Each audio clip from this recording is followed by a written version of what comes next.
সমস্যা থেকে যেন বেরিয়ে হতে পারছে না তাওহিদ হৃদয়। আবার নতুন করে শাস্তির মুখে পড়ছেন এই ব্যাটার। এবার তাওহিদ হৃদয়ের নামের সঙ্গে যোগ হয়েছে 10,000 টাকা জরিমানা ও একটি ডিমারেট পয়েন্ট। গতকাল গাজী গ্রুপ ক্রিকেটার্সের বিপক্ষে আম্পায়ারের সিদ্ধান্তে হতাশ প্রকাশ করায় এই শাস্তি দেওয়া হয়েছে মোহামেডান অধিনায়ককে।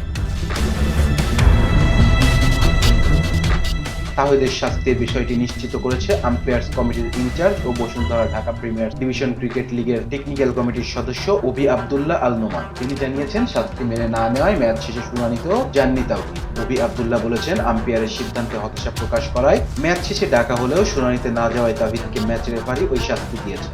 গতকালকের একটি সহ সব মিলিয়ে এই মুহূর্তে তাওহিদের নামের পাশে যোগ হয়েছে 8টি ডিমারেট পয়েন্ট। চলতি ডিপিএল এর বাইলিজ অনুযায়ী 8 থেকে 11 ডিমারেট পয়েন্টের জন্য রয়েছে 4 ম্যাচের নিষেধাজ্ঞা। সেই হিসেবে আগামী পরশু অলিখিত ফাইনালে রূপ নেওয়া ম্যাচে মোহামেডানের হয়ে আবাহনীর বিপক্ষে ম্যাচে খেলতে পারার কথা না তাওহিদের, যেটি বড় ধাক্কা হবে দলটির জন্য। এই দুঃসংবাদের আগে অবশ্য দারুণ একটা দিন কাটিয়েছেন মোহামেডান।